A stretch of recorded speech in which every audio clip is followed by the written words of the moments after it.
All right, so tonight, let's recap what we did last week. The importance of last week in terms of eschatology is really quite simple. Our battle is not against flesh and blood. It's not against cultures in this world. It's not against having anything to do with trying to shape governments or the futures of nations. Our battle is purely spiritual as the people of God.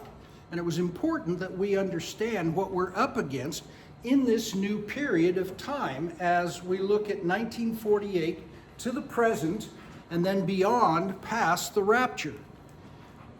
The spiritual condition of the world is horrific. And basically it's because Satan and all his minions are having a heyday right now. They were held at bay for almost 2,000 years.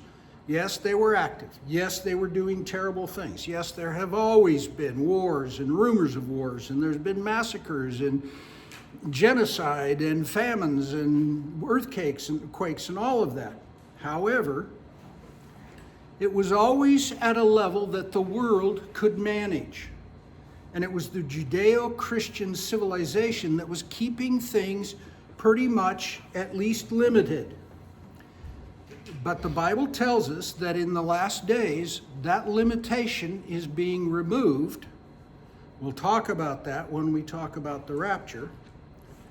But that limitation is being removed, and it's obvious to us as we look at what's happening in our culture, not only nationally, but internationally, especially in the Western world, that everything is declining, and not just over a period of centuries. It is declining even over a period of a decade to the place where we are scratching our heads going, I longed for 10 years ago when there wasn't insanity in the schools and they weren't emasculating baby boys and doing transgender stuff, surgeries on little girls. The evil has just come cascading down, even in the last 10 years, but over the last 30 years especially. So as we study end times, let's realize the Bible predicted all of that, and we're in the middle of it, and that's why we studied what we studied last week. This week, we're going to look at Israel as a super sign. Some call it a bellwether. Some call it the tipping point. But the important thing for us as Christians to realize is that Israel, the return of Israel to the land of Israel, is God's super sign for the beginning of the last days. We'll get a chance to see that in the Old Testament prophecies. And we'll get a chance to take a look at not only how that happened, but also that God said when that began to unfold, then amazing things would begin to happen in a land that was called desolate, a desert, a place where nothing can grow. And all of a sudden, Israel is doing these amazing worldwide things. So, it's important we look at it and realize that the time clock, if you think of one of those old-fashioned time, pardon? A timer, yeah, those old time sandglass has been turned over May 14th, 1948, and we are in the last days, the final part of God's plan for the end days, okay? Now, I want to start by, again, asking you if you can see this, you can copy it down, you're welcome. This is a timeline. It's not a very good one. I'm not very graphic, nor am I an artist, but it basically gives you the information of the period that we're going to be studying from 1948 to the present day. Anybody been to the fireworks? Of course you have. On July 4th, we all gather at Staten High and go out in the ball field and lay on blankets and watch the fireworks. How do the fireworks work? Well, we've all gotten used to how the program is going to go, and it's pretty predictable. So you're all waiting until dark, and just before dark, when it's dark enough to see the airbursts, they'll shoot off about maybe 5%, just to let everybody know the show is beginning. And then it's this one, and then that one, and this one, until you get about halfway through, and they give you 10%. And everybody's clapping and cheering. What a great intermission kind of period. And then we're all kind of waiting as they're doing one at a time until they get to about, almost 90% of the program is done. And then it's like somebody passed out on the control panel of switches for ignition and fell onto it, because all of a sudden you're going boom, boom, boom, boom, boom, boom, boom, boom, boom. And everybody in the crowd goes wild because they know it's the grand finale. And we're just amazed at how the whole sky is filled with all these fireworks. What's the tip-off that the end is near? Well, it's the convergence of all the fireworks that are left in the tubes. In the last 70 years, the amount of global change dependent upon instant communication and knowledge, the doubling of knowledge, has turned into an uncontrolled, chaotic movement into the final days of humanity. And these changes are lining up amazingly well with biblical prophecy that tells us that all that's happening on Earth's final days. Scholars now call this escalation of prophetically significant activity in the last 70 years as the Great Convergence. And I've mentioned this before. This isn't just, yes, we saw some of this happen in, the 1100s, or we saw some in the 1600s with the Reformation. We saw some, no. When we studied how to understand, how to interpret prophecy, we said from the Jewish perspective, it happens in the original. And then it happens again. And then several hundred years, and then 1,000 years later, you might see it happen again. The Great Convergence is that all of those things have happened again in our lifetime. And we're seeing it all unfold. The prophecies from the ancient prophets, the prophecies from Jesus and Luke and in Matthew, the prophecies of Paul, all those things are happening again. Now before, it happened one or two at a time. But now it's the Great Convergence. It's the final grand finale. All right. Somebody read Matthew 24:42.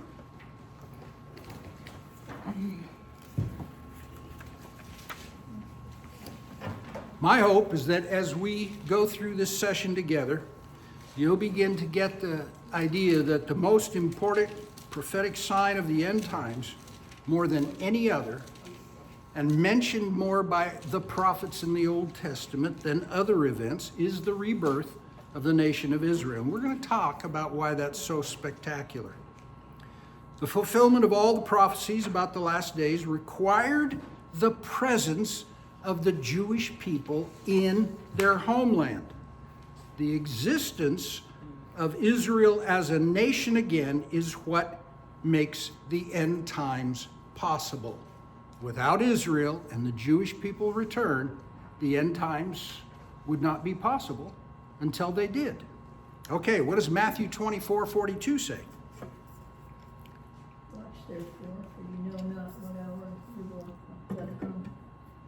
Watch therefore, for you don't know what hour the Lord is coming.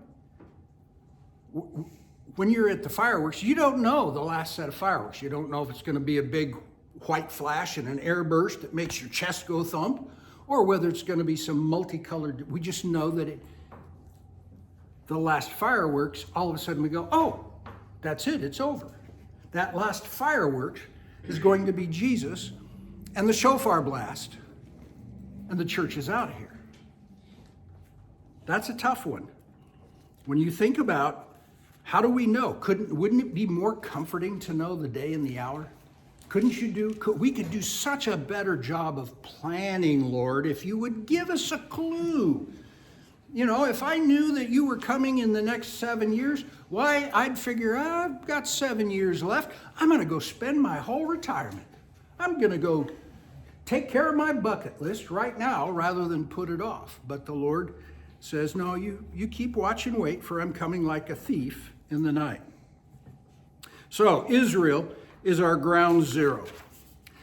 Let's start with a short, quick reminder of how God's plans for redemption, if it includes the coming back together of Israel, the rebirth of Israel, let's remind ourselves that the destruction of Israel was also prophesied as the precursor to that last event. So the warning of dispersion. Through Moses, God told the people of Israel that if they obeyed him, they'd experience blessings and that the nation would go on forever. And if they disobeyed, there would be consequences. Somebody read Deuteronomy 28, 64 and 65. The Lord will scatter you among all peoples, from one end of the earth to the other, and there you will worship other gods of wood and stone, which neither you nor your fathers have known. You will find no peace among those nations, and there will be no resting place for the sole of your foot. There the Lord will give you a trembling heart, failing eyes, and a despondent spirit. All right. The word peoples or nations in some of our different versions, English versions, is a word that means ethnos. It's ethnics. And I'm going to scatter you into every ethnic people group on the earth. It's a pretty huge group.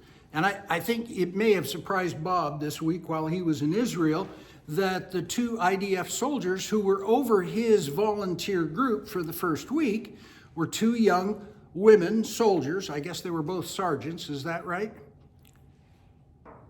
The 2 young ladies the first week were sergeants? Okay.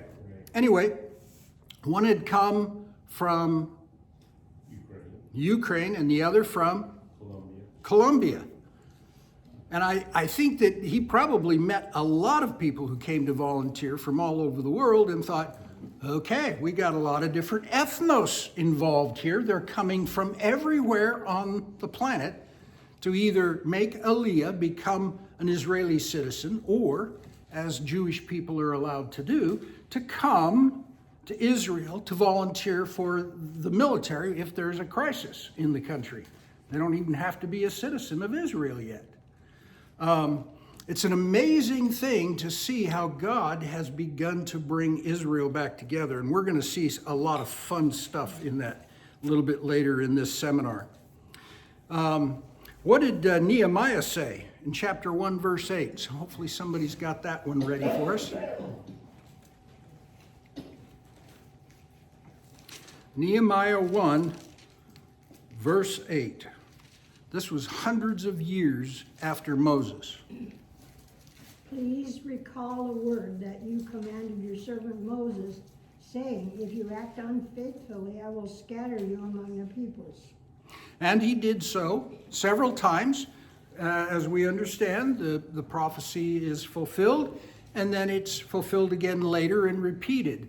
The last time that they were scattered began in AD 70.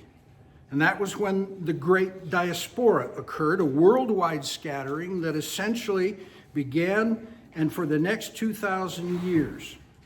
In AD 70, the Roman armies attacked Jerusalem and the city, and the temple were destroyed.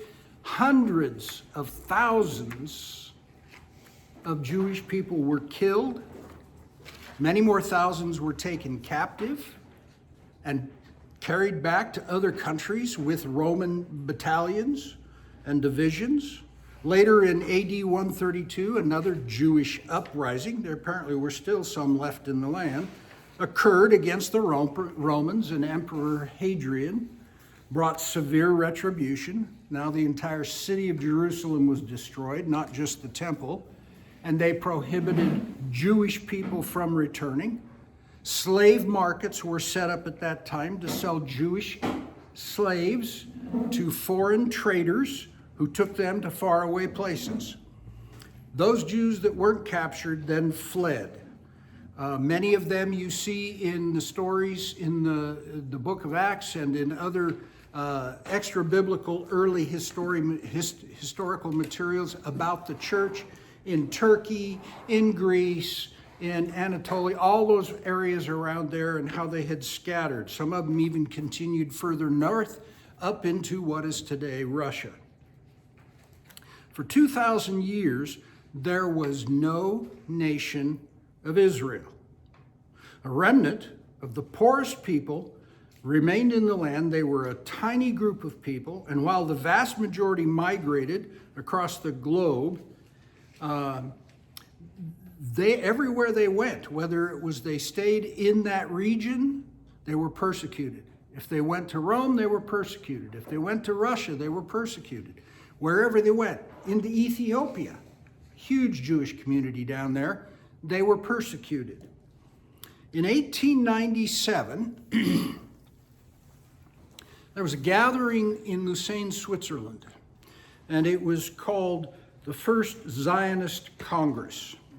It happened because of a man by the name of Theodor Herzl, who believed with all his heart that God was telling him there would be a Zionist movement. All that word means is that they would find a way for people to be able, who are Jewish, to be able to return to Israel, the Holy Land, to Palestine, and recreate the nation of Israel. The land was desolate. There were many people that had lived in and around that region under Muslim control. It was not prosperous. They had no system of agriculture in terms of something that could be commercial. It was each little farmer, each little goat herder eking out their own little existence. It wasn't long before Herzl's dream began to catch on, and they held these congresses annually in Basel, Switzerland. In the 1930s, pardon? Zionist Congress? Yes, yes. In the 1930s and the 1940s, the floodgates began to open up again when the persecution of Europe ramped up, and it reached unprecedented levels during the war and the Holocaust.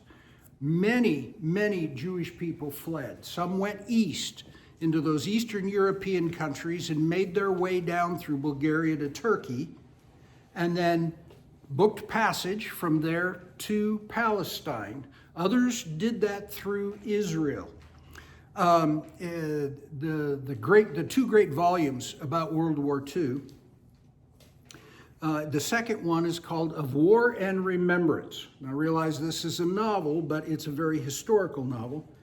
And the author talks about a family, a Jewish family, that was living in Italy and how they tried to make passage to America and couldn't, because America was now involved in the war. The only hope they had was through the help of some Jewish people who were in the administration in Italy at the time. They hadn't been found out and put in prison yet, and several Catholic priests to make their way at night secretly to the southern coastlines of Italy, where they could book passage on what we would call oil tankers back then, but nothing like our super tankers today. Small ships that had no cabins, nothing for people to travel on, and they would make their way to Palestine secretly and illegally back then. Well, those floodgates began to open, and more people began to go. At long last, after the war, on May 14th, 1948, David Ben-Gurion, who became Israel's first prime minister, read aloud to a group of delegates a new declaration of independence for Israel. All right, let's take a look at Isaiah 66:8. This historic event saw the fulfillment of a key prophecy in Isaiah. Who hath heard such a thing? Who hath seen such things? Shall the earth be made to bring forth in one day? Or shall a nation be born at once? For as soon as Zion travailed, she brought forth her children. The key about this verse is simply the timing. That all through the war, everybody was trying to figure out what to do with these Jewish people. And right after the war, the Brits were very much against any more Jewish people going to Israel, even though they'd held the mandate and wouldn't be finished in Israel or in Palestine themselves until May 14th, 1948. They were in control, but they were refusing to allow any more Jews to come to that land. Why? They'd already made arrangements with some of the Arab nations to limit that number because the Arab nations had oil. And it took a lot of oil to fight that war. So there was a lot of politicking and arrangements that were being made. It didn't stop the Jewish people from going. The newly formed UN said, okay, we think we might be able to put together a solution for this problem. We're going to divide the land, and we'll make part of it Palestine and part of it Israel, and the Israelis can go home there.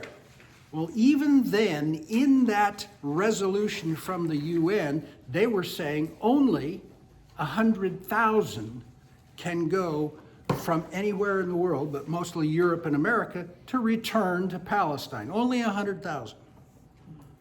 Okay.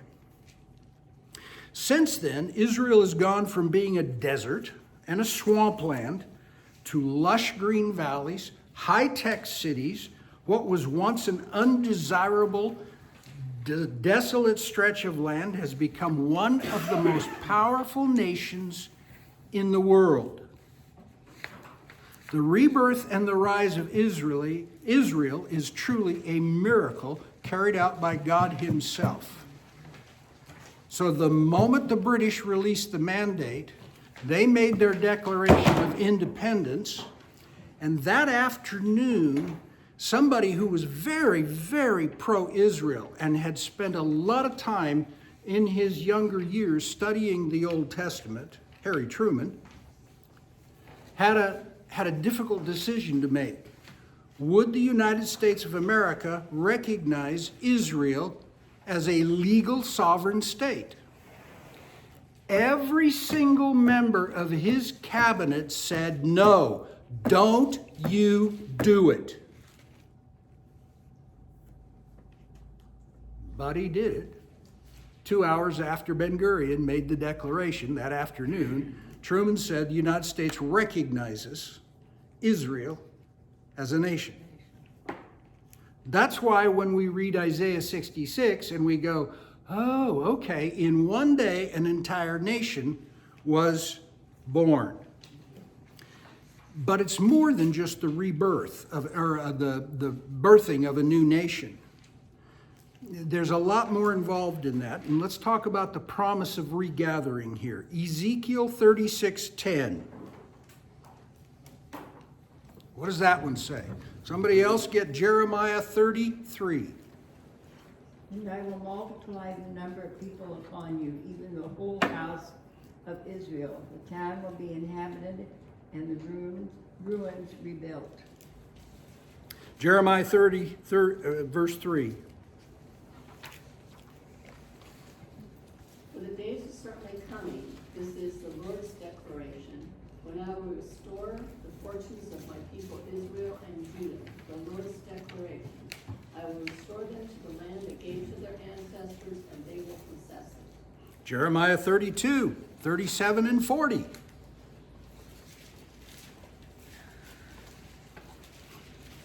Behold, I will gather them out of all the lands to which I have driven them in my anger, in my wrath, and in great indignation, and I will bring them back to this place and make them dwell in safety. And I will make an everlasting covenant with them, that I will not turn away from them, to do them good, and I will put the fear of me in their hearts, so that they will not turn away from me. What an amazing thing that God is saying through this event, I'm going to bring them back together. And not only am I going to bring them together, but I'm creating an everlasting covenant with them in which I am going to do them good. The days of retribution and punishment are over. They've paid the price for their rebellious, unholy behavior through the centuries. Now, for us in the Western world, it's kind of hard for us to think about that because we're one and done. You know, it's sort of like, okay, you've done some really despicable things. You've been given a life sentence. Bye-bye. We don't ever want to see you on the streets again. There is no redemption. There is no being able to come out and be restored. You're gone. But in God's heart, his punishment was over, and he's ready to restore them. Are they doing godly, holy things? Well, some of them. There's a lot of them that aren't. There's a lot of them that are atheists. But God's dealing with a nation, not individuals, like we think God deals with us in the Gentile world only as individuals. This would probably be a good place to interject this. I don't know if it's a question or if it's just what I wondered about. But all the verses that we just read had to do with the restoration of Israel from Babylon. And Yes. now, according to what you have shared with us, according to American literature, I don't know what word to use, but you talked about circular kind of thing that Yes. that happens over Grace. and so now, Midrashic interpretation, Jewish interpretation. right, and so now we're applying this to the restoration in 1948, Yes. and It was applied to a number of events before 1948 too. so how do we know that Israel won't be dispersed again and the nation will go away? Great question. And that 1948 is just another one of those Returns. returns, and it could happen all over again. There's nothing to say it couldn't. But like I said, when you begin to see all of these things take place, and there's many more, which is really hard when you're trying to break this stuff down into sections and go deep enough to be able to thoroughly understand each of these elements of the eschatological events that have been predicted. And then to be able to see how are they all fitting together again. Has that happened before?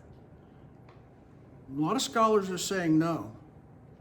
And again, when we think about interpretation, there are scholars out there who say that interpretations require you to say, yes, it happened, the prophecy was given, and it happened once, and now it's over. So everything else is allegorical, or it's typology, or it has to do with spiritual meaning instead of literal events. And my struggle with that goes back to the idea that of the little over 300 end times prophecies relating to the Messiah, not to Israel, but just to Jesus. 67 of them happened in the first advent with Jesus. And they happened literally. And they were very detailed about who he was, what he was going to do, how he was going to be born, all of that. So now you've got 260 some prophecies that have to do with the second advent. And once again, I want to say, where is it given that in our brilliance in the Western world, we're allowed to say the first advent happened literally, we take those prophecies literally, but now we take these allegorically. These can only be interpreted spiritually, which allows a certain sector of Christendom to say, yes, the return of Israel was strictly from Babylon. Anything that's happening today is new. It's probably surprising God. We don't know what he thinks about this, but the Bible doesn't talk about it. And I have real trouble with that. I think we can take these things literally. No, there is no way to know for sure this is the one. But I think there are a lot of signs pointing to it. Remember the convergence of the fireworks. So maybe this would be a good time to talk about the convergence. One of the things that seems to indicate that this is it was 1948. But what are some of the other things, just the way things are in the end times? Oh, but stuff that happened before. And again, they're clues. They're little things that you look at and you begin to go, oh, Moses talked about this. It was an odd comment for him to make. Why would he make that comment? But he talks about a visitor that would come to Israel. Now, this is, no, he's talking about a stranger, not one of their own. He says a stranger is coming to Israel. Well, I could be, maybe not, maybe so. 1867, a stranger came to Israel and wrote a book about that experience, and his name was Mark Twain. Innocents Abroad. He's the one who described the condition of the land and the people and said, nothing ever good can come of this place. And he described it so beautifully with all of his adjectives that made you think, this is moonscape. This is not earth. At the same time that was happening, and I don't have that before me because it's a part of another session that I'd like to be able to bring up to you, but I'm just going to bring this out just to illustrate what we're talking about, Steve. In another part of the Old Testament prophecies regarding the end times, it talked about someone who would come and measure the temple, would bring a plumb line and measure the temple. 1867. At the exact same 2-week period of time, totally unbeknownst to Mark Twain, somebody came from England. He was an archaeologist. His assignment from the Royal Academy was to try and go find the ancient temple walls. And he came, and he ended up staying in the same hotel in Jerusalem with Mark Twain. They never met each other, and he went out and was there for several months and totally mapped out what had been the walls of the temple. Well, that's talked about in the Old Testament. Was he also a prefigure? Was he there when they came home from Babylon? Was there somebody that walked the walls or, helped to, don't know. In the stories of Nehemiah and Ezra, we don't see him. We don't find any of that as a literal part of the interpretation. And then it also alludes to Zionism. There's just, and then when you read the stories of Theodore Herzl, you begin to realize he was operating under I think, the influence of the Holy Spirit, because some of the things that he happened and the people he met were very young people who ended up later having a great deal of influence in the 1930s and 1940s. And that was in the 1890s. So I think there's just, and dozens more clues that begin to say something special, I think, is happening here. We can't put our finger on it. We can't say, yeah, this is the date and time. We can't know for sure. And yeah, it's good for us to be a little bit skeptical and say, well, could be, maybe not. But let's at least kind of learn those things and then begin to make our judgments after we get quite a bit of good information. So what I hear you saying is, yeah, it's possible Israel could get wiped off the face of the map again, but probably because all these different things are happening, it sure looks like this is it. It's not only what we talked about in the condition of the world and the condition of the church, but also the spiritual element that we talked about last week. And it's the regathering this week. And next week, we're going to talk about those things that point to a rapture and why they point to a rapture. So yeah, that's kind of what I'm trying to do, is just give you building blocks, and then you can start to put this thing together yourself, because there are differences about how the end actually unfolds, whether there's rapture before the tribulation, during the tribulation, after the tribulation, all good scriptural verses for this. But I think once you begin to get the basic building blocks down, it's easier for us to go, yeah, I'm gonna fall this way. Doesn't mean that we're absolutely right and everybody else is wrong. It just means this is the best way I can understand it. Yeah, One thing I've always noticed, you'll have prophecies that Jesus may say, or Paul or someone said, this has been fulfilled, but in the mix with them are parts of the prophecy that have not. that have not been yet fulfilled, So which we is don't know whether some of this will break up and which is or not. which is a huge part of Matthew 24, because there's a lot talked about concerning the end times in Matthew 24 and 25, and it's all the words of Jesus. And we naturally want to take all of it and make it one event. Well, even in the kingdom parables, Jesus didn't take all of those parables and make them about one specific event. But he talks about various things. And the same is true for Matthew 24 and 25. He actually talks about different parts of those end time prophecies. In the meantime, let's go look at Matthew 24, 15 and 16 while we're kind of talking about this.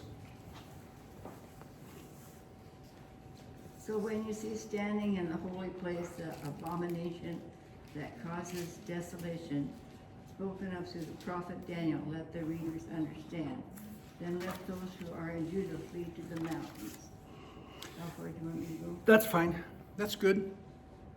Jesus just gives this warning as he's beginning to address the disciples' questions. And remember, they give him several questions.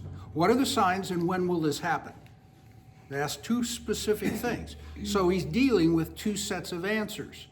What will it look like? How will we tell this is happening? And then, when will it happen? And so he does talk about different parts of prophecy. But the point of this two verses is simply this. Be aware, be alert, be ready, for when the whole thing starts to unfold, there will come a time when you need to flee. And we see that later, even in Revelation. We see that in Peter, that there comes a time when Jesus is on the verge of returning, the second return. Okay, the second coming with the day of judgment and all of that, that there will be a time during that, I think it's during the tribulation, when there's going to be such a struggle in the Middle East that people will flee. And it won't be just the Jews.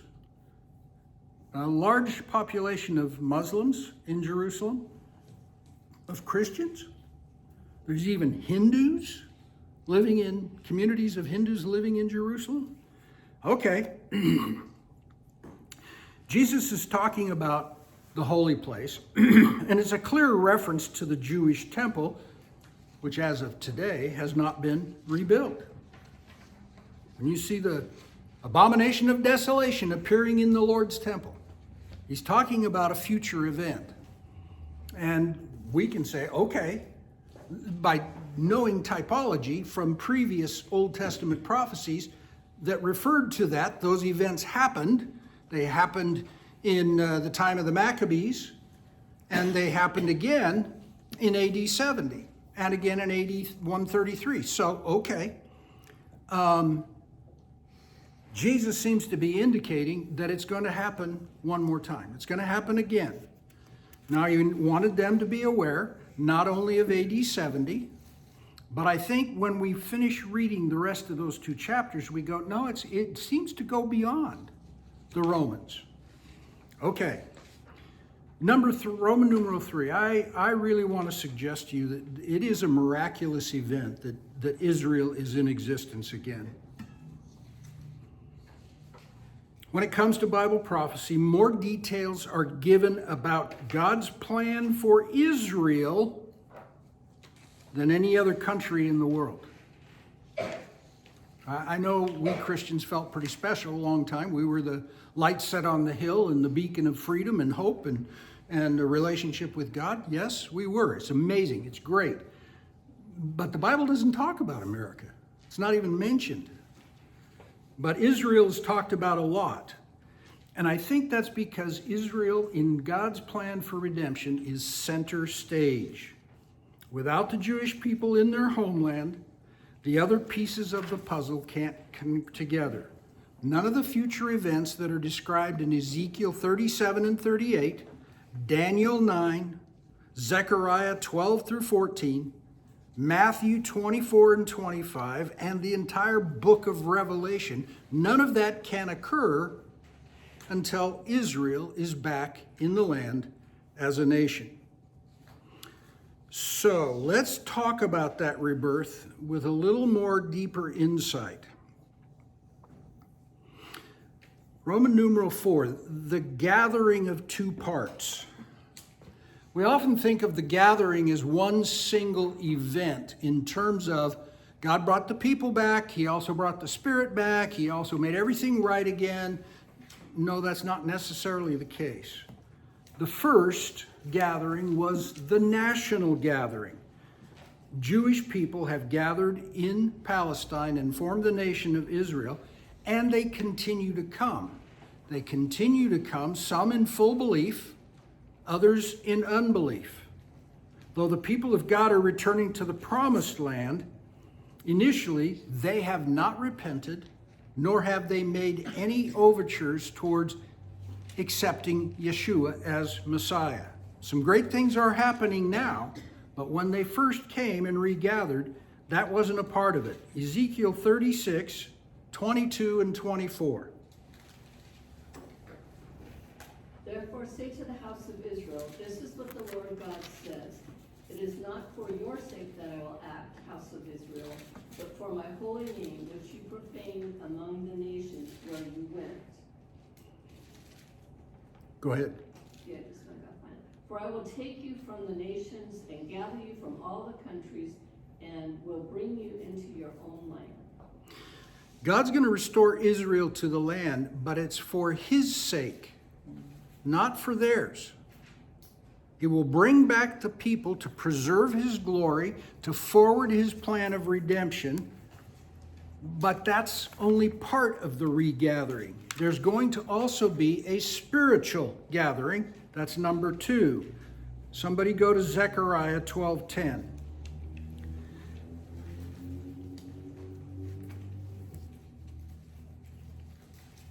And this is going to happen at the end of the tribulation, when Christ returns. This is the second phase of the regathering of God's people.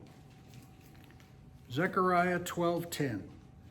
Then I will pour out on the house of David and the inhabitants of Jerusalem a spirit of grace and supplication, when they will look toward me whom they pierced.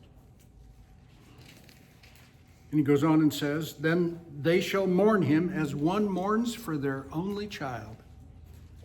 In other words, Zechariah is saying, at some point in time during this unfolding of the plan of redemption involving the return of Israel, I'm going to pour out a spirit of grace on these people in such that they will go, oh, I think we're looking upon the one whom we pierced, the one whom we crucified, and they will mourn as if it was their only child that had passed away.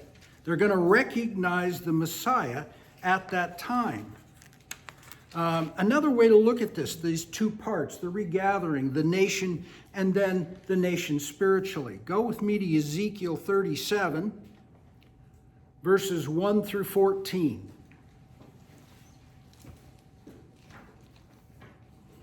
You know this story as the Valley of the Dry Bones. Read along with me as I read it out loud.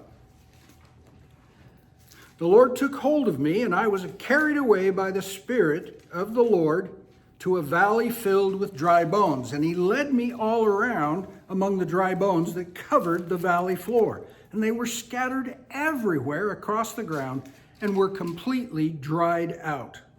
And then He said to me, Son of man, can these bones become living people again? And I said, O sovereign Lord, you alone know the answer to that. And then He said to me, speak a prophetic message to these bones and say, dry bones, listen to the word of the Lord. This is what the sovereign Lord says. Look, I'm going to put breath into you and make you live again. And I will put flesh and muscles on you and cover you with skin. I will put breath into you, and you will come back to life, and then you will know that I am the Lord. So I spoke this message just as he told me, and suddenly as I spoke, there was a rattling noise all across the valley. The bones of each body began to come together and attach themselves as complete skeletons. And then as I watched, muscles and flesh formed over the bones, the skin formed over that covered their bodies, but they still had no breath in them. And then he said to me, "Speak a prophetic message to the winds, Son of man. Speak a prophetic message and say, 'This is what the sovereign Lord says. Come, O breath, from the four winds, breathe into these dead bodies so that they may live again.' So I spoke the message as he commanded me, and breath came into their bodies, and they all came to life, and they all stood up on their feet, a great and mighty army. And then he said to me, 'Son of man, these bones represent the people of Israel. They are saying, we have become old, dry bones, all hope is gone, our nation is finished. Therefore prophesy to them and say, this is what the sovereign Lord says, O my people, I will open your graves of exile, and I will cause you to rise again, and then I will bring you back to the land of Israel. And when this happens, my people, you will know that I am the Lord. And I will put my spirit in you, and you will live again and return home to your own land. And then you will know that I, the Lord, have spoken, and I have done what I said. Yea, the Lord has spoken." In this vision, we read about the prophet standing in the valley of dry bones. Let me go back and review a couple of quick things. Verse 11, the whole house of Israel. He's saying this valley represents the entire house of Israel, scattered among the nations. Our bones are dried up. There's no connection between us and God anymore. There's no hope for a future identity as the people of God, as the nation of God. There's no breath in them, verse 8. And then in verse 9 and 10, we see what happens next. Breathe into these dead bodies so they may live again. Breathe, a breath came into them, verse 10. And as if rising from the dead, the nation of Israel came back to life. At this point, Israel's spiritual regeneration is yet to happen. How do we know? Well, it's described in Ezekiel 36, 26, and 27. Will somebody read that for us? Well, the verse just before, too, I'll sprinkle clean water on you Yes. and cleanse you from all your filthiness. And I will give you a new heart and new spirit, and I'll take the heart of stone out of your flesh and give you a heart of flesh. And I'll put my spirit within you and cause you to walk in my statutes, and you will keep my judgments and do them. At some point in this new nation that has been resurrected from the dead, there's going to be an installation of a new covenant, a new spirit, a new recognition of Jesus as Messiah, and they will come to a life spiritually. Just like us, as we receive it in Jesus and it's completed in the rapture, the perfection of our flesh, no longer will we be a Romans 7. Lord, I do the things I don't want to do, and the things I do want to do, the good things, I can't do it. I do the bad things. All of that will get changed with that new spirit, that new body, and we will walk in the statutes of God.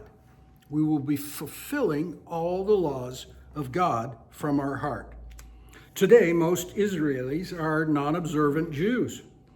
According to a Jerusalem Post article concerning the Jewish population, only 22% are traditional Jews, and that means they keep some kind of a connection to the traditions of their forefathers. 43% are secular Jews who are have no religious connection whatsoever. Many still participate in the religious feasts simply because it was a family tradition. It's like us continuing Christmas every year, even though we no longer believe in the birth of Jesus anymore. That happens everywhere, doesn't it? Okay. The rest, about 35% of the Israeli population, consider themselves to be religious, or the very strict religious called the Orthodox Jews. Messianic Judaism is coming true. This part of the prophecy is already happening. The new spirit of life, the desire to fulfill the law from the heart and obey God. The numbers of Jewish people who have received Christ as Savior have exploded, and there are some amazing ministries. If you're interested in these things, jot down these ministries. As I mentioned, just go and look. Google it. Ministries like One for Israel, the Friends of Israel Gospel Ministry, Jews for Jesus, the International Fellowship of Christians and Jews. I'm sorry, I'm going really fast. I should have listed those in there for you. But the best ones I have found are the IFCJ, the International Fellowship of Christians and Jews, and One for Israel. The IFCJ is a ministry that was started decades ago by Hagee, Seventh-day Adventist, great friend, friend of Israel, studied lots of prophecy and things, been to Israel hundreds of times. His organization is in the United States as well as they have headquarters in Jerusalem. One for Israel is the other one. They are a group of Israelis and Arabs who are Messianic, started a ministry, grew the ministry to church planting, and now they even have their own seminary and many programs that they participate in. If you get a chance to go there and you just want to be inspired, you don't want to have to get too in-depth in it, go to their tab called Testimonials. There are hundreds of them there. And you will simply see a person give a 5 to 7 minute testimony sitting in a plain white stuffed chair with a drapery background so that you don't get distracted, and they will tell you the amazing stories of how they as a Jew or as a Muslim met the Messiah. Just wonderful. It inspires you. The thing that inspires me most about that outfit is, yes, they're getting hundreds of thousands of views within Israel, a nation of about 10 million, okay? They're getting millions of views around the world from Muslims and Jews and Christians. It's an amazing ministry. Great things are happening there. Slowly but surely, an awakening is occurring, and during the 7-year period of tribulation, during this period of 7 years that is also predicted, we'll talk about that, the prophecies regarding that out of Daniel. Revelation says God's going to send 144,000 Jewish evangelists. In other words, Messianic Jews. Now, where they're coming from, I don't know if they're dead and resurrected, and maybe they're already died and were resurrected during the rapture and given a new body and brought back, or I don't know where they're coming from. Maybe they are Messianic Jews that are still alive in the world when the tribulation starts. But Revelation 7:4 says he's going to send them. Revelation chapter 11, the first 12 verses, says that he's also going to send 2 primary witnesses to Israel, and there's an incredible, miraculous story about them. Scholars are kind of divided. They all believe that Elijah is one of them. They think that's because Elijah was very special. He got to take off in a fiery chariot. He never did see death. He was just raptured, like those people who are here when Jesus comes to get the church. And the others, and they think the second person is Moses. Others among scholars think that you're talking about Elijah and Enoch. Why Enoch? Well, he was prior to Noah, He was a witness during the period when the world was collapsing in corruption and evil. And instead of him going through that, God simply took him, and then God chose Noah to build the ark and save a few righteous people. So others, scholar thinks, well, it's going to be Elijah and Enoch, because they never saw death. And they're going to come as those two witnesses. The question is, what's the purpose of the 144,000 and of these two special, I want to call them supernatural or whatever, witnesses who've come? In Revelation 11 says the two witnesses are going to do all kinds of amazing miracles here on earth.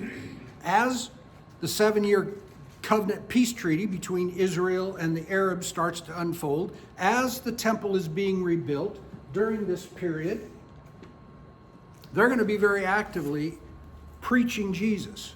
What kind of ammunition do they have to say, yes, you can believe us in this, and have people immediately turn and say yes? What do you think that will be? Well, they'll have the Word of God, they'll have the gospel, they'll have all of that, but they'll have something that we don't have in trying to influence people for Jesus. They'll have the rapture. They'll say, what happened to all your family members? What happened to 1/3 of the world's population? Oh, I know the Antichrist wants you to believe aliens came and got them. But we're witnesses here sent by God to tell you exactly what happened. And you can still be a part of God's family. It's not over yet. It's not too late. It's not too late until the second coming of Jesus. So you've got time. That's why God is sending the witnesses. God is patient. God is kind. He is not willing for any to perish, 1 Peter. Our God is an amazing God of grace. Go to Zechariah 13.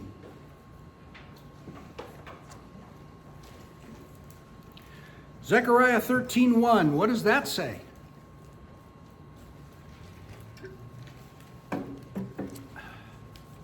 On that day, a fountain will be opened for the house of David and for the residents of Jerusalem to wash away sin and impurity. They shall be cleansed of their sin and unrighteousness. The spiritual revival is going to sweep across Israel. Roman numeral 6. I want to talk for a few minutes about the God who keeps his promises. Walter C. Kaiser was a great Old Testament scholar. He wrote many books. Some of them I had to study in seminary. He makes a wonderful observation about the return of Israel. He says, if the dispersion was a mark of God's judgment, then according to the prophets, Israel return to the land is a mark of God's grace. Let's talk about some of the things that have happened in Israel that had to be divine. Couldn't have happened on their own. It had to be a sign of God's blessing. And why during that same period from 1948 to fairly recently, a United States that was all for Israel experienced an explosion of evangelism and economic growth and prosperity, and we went to the moon, and all these new medicines and all these new surgeries, heart transplants, kidney transplants, knee transplants, hip transplants, all over the place, liver transplants. Why did all that blessing happen? It's simple. God said to Abraham, those nations that bless you, I will bless. And those nations that curse you, I will curse. So God keeps his promises. Number one, Aliyah. Do you know what the word Aliyah means? The word literally means return. Okay, the regathering that has taken place in earnest over the past century, especially since 1948. This is a wonderful truth that should bring comfort and hope to the heart of every believer today, No nation in history has preserved its national identity and its heritage over the course of 2,000 years, being scattered all over the earth in various ethnic groups, and yet somehow they kept their identity and their whole heart of a return to recreate a nation that's been dead for 2,000 years. Name one other nation in the world that even after 500 years was recreated by the inhabitants of the previous nation, let alone 2,000 years. Has to be an act of God. As one website observes, 3,000 years ago, Jerusalem was built as the capital of Israel. It has been attacked 52 times, besieged 23 times, ransacked, overrun 39 times, destroyed and rebuilt 3 times, captured and recaptured 44 times.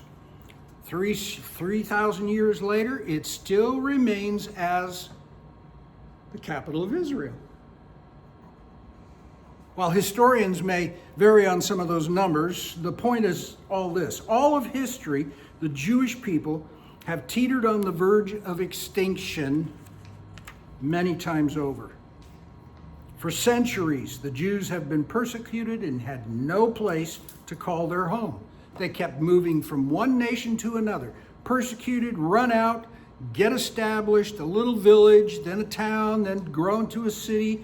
Next thing you know, they're being purged from that society. Oh, we got to get rid of these Jews. They're ruining everything. Why? Because everywhere the Jews go, they seem to prosper. Darn Jews, they're going to steal our wealth. Get rid of them. But now, because of God, they are one of the most powerful countries in the world. Let's talk about some of those promises. Roman numeral 7. God's promise to prosper Israel. It started with a destitute land, and I told you about Mark Twain and The Innocents Abroad. It's a great book. And it's even written in his style of humor and sarcasm and satire, and yet he's got a lot of history in there. So it's a pretty fun read. I encourage you to get it and read it. During a horseback journey through Jezreel Valley, he wrote the following. There's not a solitary village throughout the whole extent, not for 30 miles in any direction.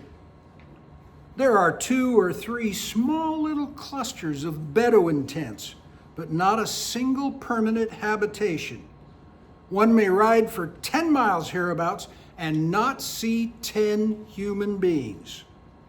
At another point in his trip, he noted in his journal, all of the lands there are for dismal scenery. I think Palestine must be the prince. The hills are barren. They are dull of color. There's no unpicturesque in shape. They are unpicturesque in shape in every view.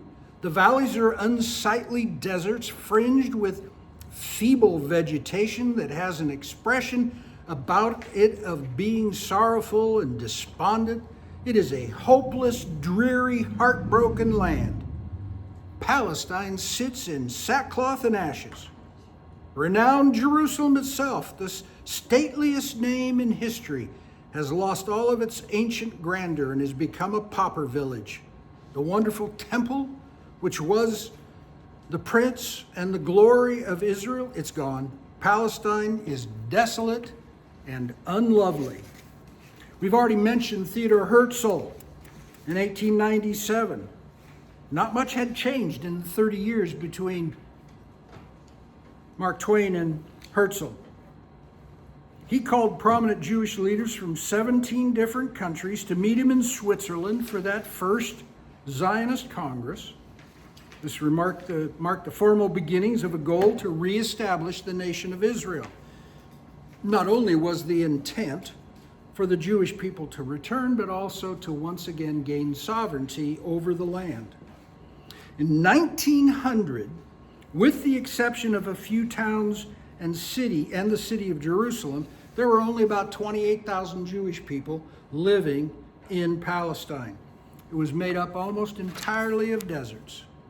In 1903, the Jewish people still had the vision and they were working hard to fulfill it. So they sent another 10,000 immigrants who had been given a lot of money from successful Jewish people around the world, and they bought 90,000 acres. You see, it was World War I that allowed the British people to undo the Ottoman Empire, and the Ottoman Empire, deeply in debt, began to open up land for sale. Now, they didn't want to sell it to the Jews, but they sold it to foreign corporations who just happened to buy this land and then send their Jewish families back to farm the land. Okay, God is on the move. The settlers would drain the swamps and cultivate the soil and turn it into usable farmland, and they did it the same way they did it when they first took possession of the land under Joshua. Did you know that in the early materials, in Moses, he gave them instructions, God gave them instructions for how to farm in Israel, or what would be Israel, and turn it into milk and honey. And they did that. Amazing things. We'll talk about a few of the modern agricultural things, but the things that they did. Think about those hills, the Judean hills. Very little topsoil, all rock. Wind, erosion, put all that soil down on the sides. What did they do? They created small steps, and they had rocks aplenty, so they built rock walls and then filled it in with dirt, and then they began to plant. They began to plant grapes, olives, and figs.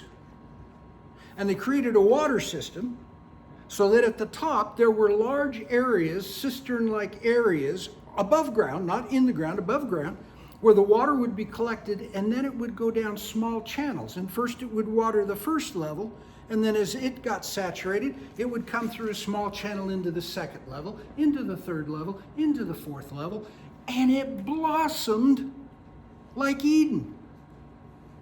Every man, according to the prophecies, every man would have his own fig tree to sit under. They did. That was amazing. Okay.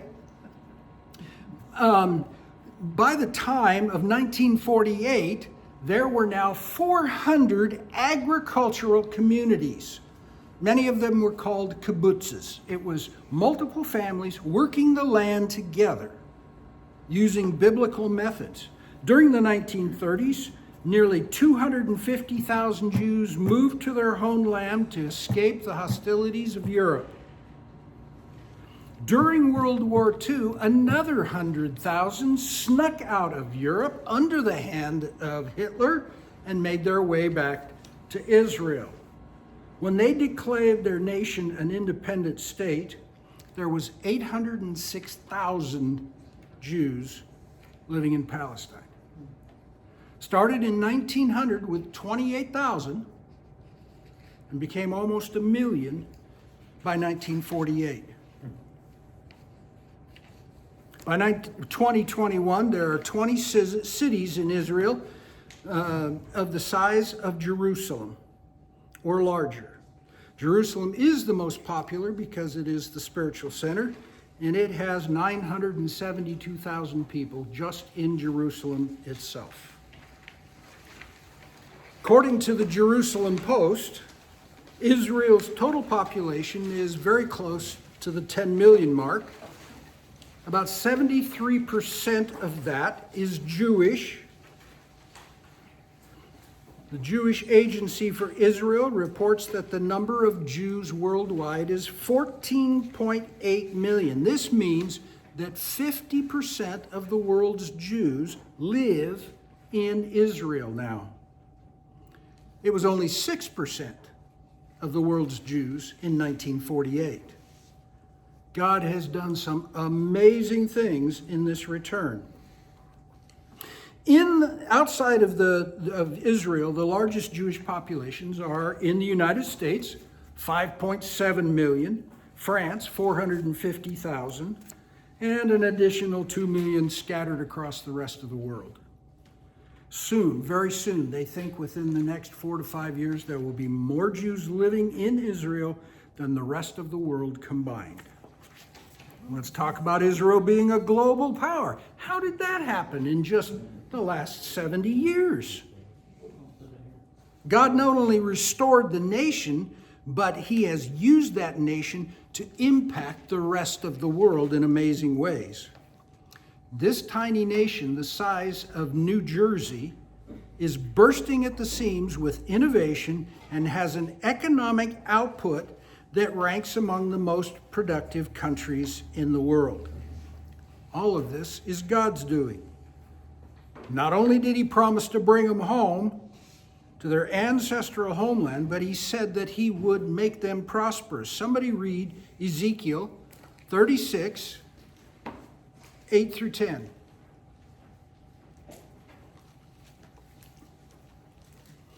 Ezekiel 36, 8 through 10. But you, O mountains of Israel, you will put forth your branches and bear your fruit for my people Israel, for they will soon come. For behold, I am for you, and I will turn to you, and you shall be cultivated and sown. And I will multiply men on you, all the house of Israel, all of it. And the cities will be inhabited, and the waste places will be rebuilt. So is there room for all the people to come back there? Apparently, you got to remember, and I'm jumping down a rabbit trail here because of your question, you got to remember that the boundaries of Israel given to Abraham were from the Nile River, which means Sinai, and all the way up the entire valley, the Jordan Valley, up parts of Jordan, and up the main part of Israel, all the way to the headwaters of the Euphrates and the Tigris River, which are in northern Syria right next to Turkey. The second thing I want you to keep in the back of your mind as we're going through this is that God is very upset about the nations who divided up my land. We'll talk about that prophecy, we'll read that prophecy, but not tonight. And so I have to show my lameness by saying, I don't remember where I found it. I will find it again, and it's in my notes. But God is going to restore all the land of Israel someday. So yes, there will be plenty of room. A 2021 survey by U.S. News and World Report lists Israel as the 11th most powerful nation in the world. 184 nations in the world, and they went from the bottom to the 11th place in the last 75 years. The rankings are based on 5 things: the country's leader, economic influence, political influence, strong alliances with other countries. Did I go too fast? And then finally, number 5, a modern, high-tech military. The nations that are ranked immediately ahead of Israel, on the top, in the top 10, United States, China, Russia, Germany, the United Kingdom, France, Japan, South Korea, the United Arab Emirates, and Saudi Arabia. In a 2020 survey, U.S. News and World Report observed, for its relatively small size, this country is playing a huge role in global affairs. So, Roman numeral 8, I put the graph there. You can see Israel down as number 11. What I want you to really notice most of all is population and land size. Israel is absolutely tiny. This was in 2020, so it was 9 million. Now it's very close to 10 million. How did they get there? What was it that caused Israel to go up the ladder?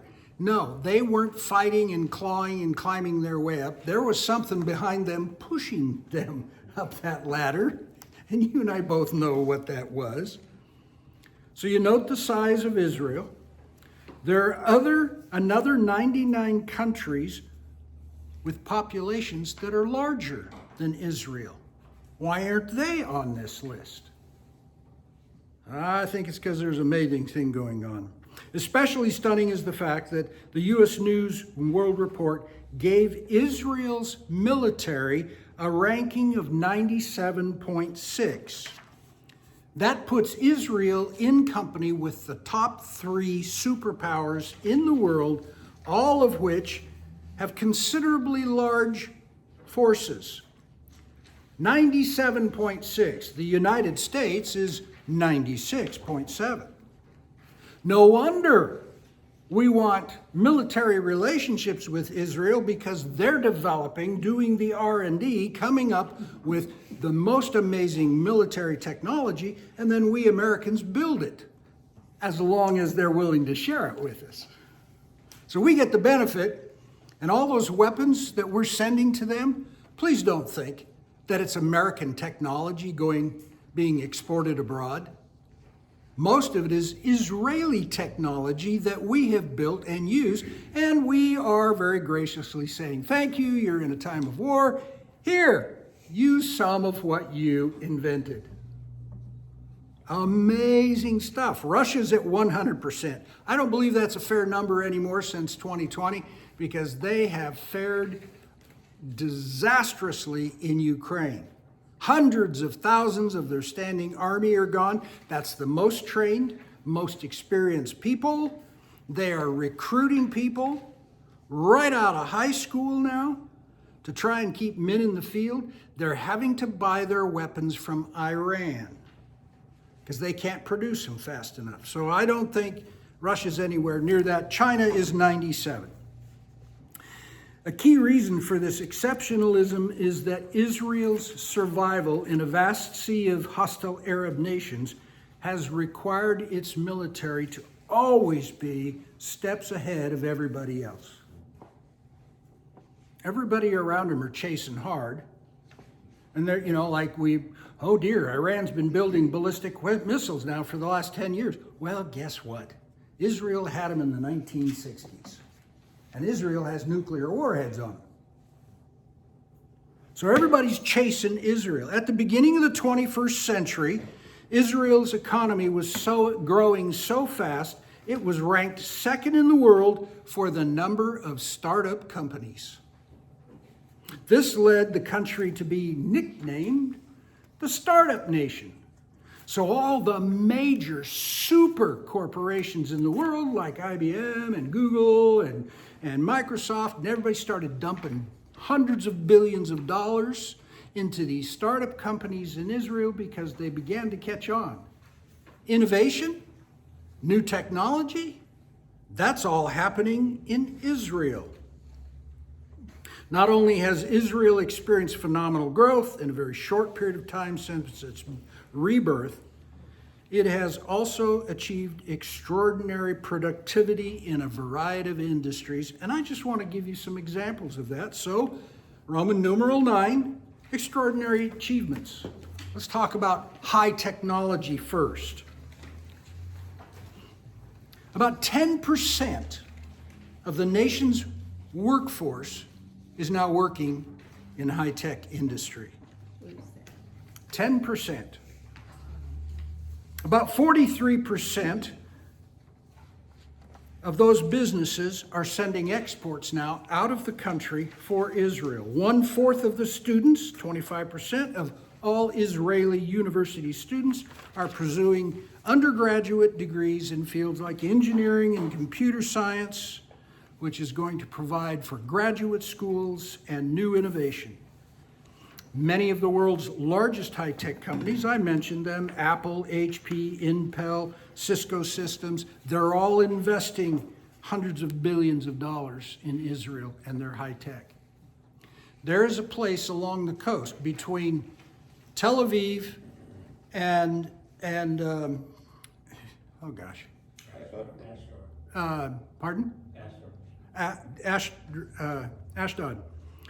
Down in the southern coast. There's a place along the coastline there that they call the Silicon Wadi.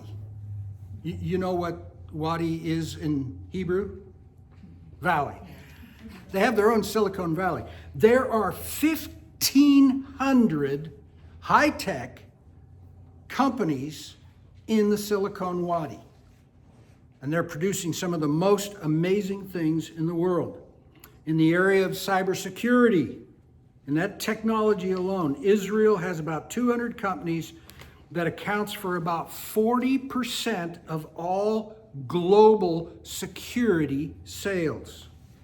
This is antivirus, intrusion detection, prevention systems to keep people from hacking into your systems, internet and database security, and all kinds of cyber defense. Nearly half of the Fortune 100 companies and many of the world's top 20 banks use the Israeli company CyberArk for security in their systems. Let's talk about medicine. Number 2. Every year, more than 100 new medical technology businesses opens in Israel. They have more than 1,500 companies devoted to healthcare and life sciences.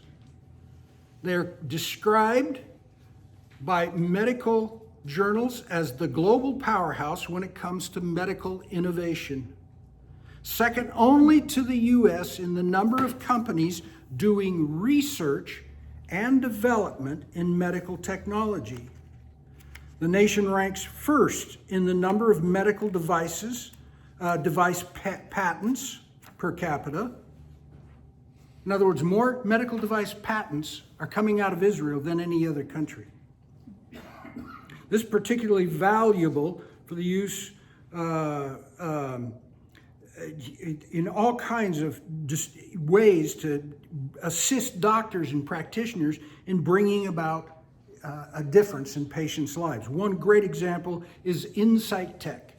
Insight Tech creates equipment that uses focused ultrasound to destroy tumors and cysts deep within a person's body without any need for surgery, and it's not harming the cells around it, just the tumor. So when that finally is available in America, you won't have to go either surgery or chemo. There'll be a new way to treat that tumor. The ultrasound is also non-invasive and can get past the blood-brain barrier that most drugs cannot and treat tumors in the brain. Israel doctors at Emek Medical Center in Afula have performed the first world's bone implants. You see, the body is not able to reproduce lost bone. But Bonus Bio Group, which is based in Haifa, has developed tissue engineering technology that can actually grow live bone tissue from a patient's own fat cells. The semi-liquid tissue is then injected where it's needed and eventually begins to harden, and the body takes over and turns it into bone. The doctor that's in charge of that research says this is truly science fiction. It entirely changes the game of orthopedics. Think about the application. No longer a titanium hip replacement. They're going to create a new joint for you out of your own bone stem cells, and it will be liquid. They'll put it in there. They're going to keep you in a wheelchair for a little while it hardens and begins to connect to the other bone cells. Next thing you know, you got a brand new joint that was just like the one they had to take out, only it's in perfect shape. This is all happening in Israel. Then there's the Cornea Vision, which has developed an artificial cornea implant that has the potential to restore sight to many millions of people worldwide who fall victim to the diseases of cornea. Cataracts is one of them, and we can replace, but what do we replace it with? Plastic or something that's chemical and pliable, and I love it. I love my cataract surgery. It's made vision possible again. Well, these new synthetic corneas are still undergoing trials. The company hopes that they will be available worldwide in 2 years. Another area in which Israel is a leader is digital healthcare. It's become especially vital during the COVID-19 pandemic shutdowns. Israel has more than 600 companies that specialize in making remote and virtual care possible all over the world. Yes, we've got it in America. It's very costly, and you can, Zoom with your doctor, but this is much more than that. We're talking about reaching into areas of the world where there are no doctors. There is no health care. Let's talk about smart transportation. Do you guys know what that is? We're not just talking about cars that will drive themselves.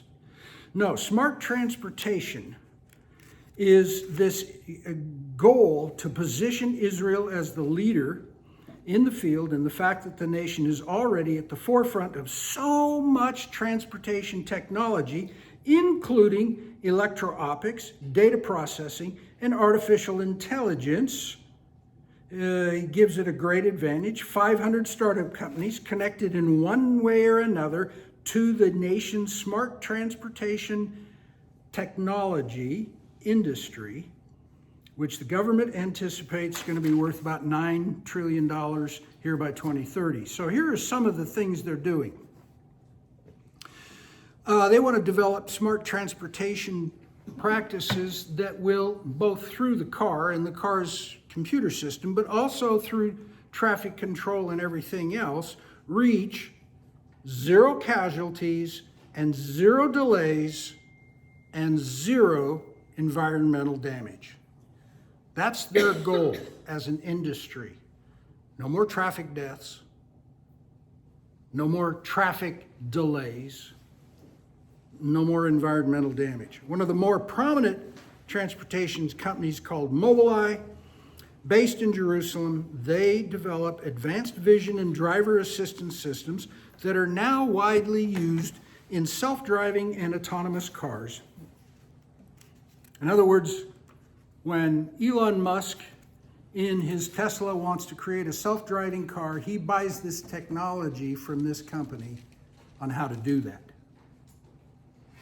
Interesting. How about emergency braking? Well, yeah, why is my car there's a car in front of me. And it starts to emergency brake for you. Well, they've been inventing these products for 30 years. In 2017, the U.S. computer company Intel bought Mobileye for about $15 billion. Of course, anybody that's successful, these big companies are going to start buying them up. Have you ever used Google Maps? iMaps? Then you have been depending on Israeli smart technology and you didn't even know it. Do you know what every one of those companies use as software? Waze, W-A-Z-E. It was developed in Israel and it's used globally. Some 70% of all traffic information on Google Maps is based on Waze technology. Another area of smart technology is hydrogen fuel. They're going to perfect it. Not by creating hydrogen cells in which you can store this fuel and power your car with it, because that's very dangerous. Hydrogen is very flammable, explosive. No, they're working from the other end, figuring out how to catalyze water in such an efficient manner that you can fill your car's tank with water and it'll be catalyzed and you'll have just the amount of hydrogen you need to run the car. You step on the gas, more catalyzation, more hydrogen. You'll go faster and it will be instantaneous. This is all being done by our spiritual stepbrothers in Israel. Agriculture technology. You ever wondered where your drip systems came from? The whole drip system technology that's now used worldwide? Yeah, it came from Israel. It happened in the 1960s. And it was made commercial in the 1970s. Actually, it was first invented by a farmer in 1930 in Israel who had buried a bunch of water pipes for his house. And then he discovered that his fig trees, all in a line, Well, some of them were doing okay, some of them were doing okay, and these three in the middle were doing amazing, and he couldn't figure it out. And he started poking around and digging. Sure enough, he had a leak in one of the fittings, and it was dripping. And he thought to himself, well, if these trees are 5 feet taller and they're producing so much more, what if I just kind of created a leak in every one of those tree sites? And then it spread. And pretty soon a development industry was created after it became a nation. Oh, man, there are now 70 Israeli companies that make tools for measuring, analyzing, monitoring, and automating processes for crops and soil. Here's another one. We got to get going here. We're already an hour and a half. There is a company that's called Talia Water. They're concerned about how to help grow things in the desert where there may not be any water. There's always water in the air, even in very hot, dry climates. But what you have to have is the right kind of technology and the composition of certain materials that somehow, in the cool of the night, when that heavier moisture starts to come closer to the ground, to be captured. So they've created these composite trays to go under plants with a hole in the middle. You put the plant in there, these composite trays, and they collect enough moisture out of the dew to grow that plant in the middle of a desert. Oh my gosh, mango farmers. They've suddenly taken over the mango industry. There's so many amazing things. Biofeed has developed a lure to naturally control pests without pesticides or spraying that has been so effective that it has improved mango crop production by 95%. All right, let's get down to conclusions. Israel's rebirth and prosperity stands as a powerful testimony that God is still actively fulfilling his promises to Israel. I don't know how anybody can say otherwise. Boggles my mind. The land has been reborn. The Jewish people's spiritual redemption is drawing near. As God said in Jeremiah 32, 38 and 39, they shall be my people. I will be their God. I will give them one heart and one way, and they will reverence me forever, for their own good and for the good of their children after them. The Apostle Paul echoes this when he declares in Romans 11, verse 1 and 25 and 26. In 1, he asks the question. He answers in 25 and 26. I ask then, has God rejected his people? By no means. A partial hardening had come upon Israel until the fullness of the Gentiles has come in. And in this way, Israel will be saved. The age of the Gentiles is us, and it's almost over. The super sign of the end times beginning was the rebirth of Israel. And everything that's happening now, we are a part of that amazing generation watching God fulfilling all of these things. When's the rapture? I don't know. But I'm concerned enough about it to not try and put a date on it, but to study it carefully, and that's going to be the deep dive next week. Now that we've come this far, 2017, how that was significant?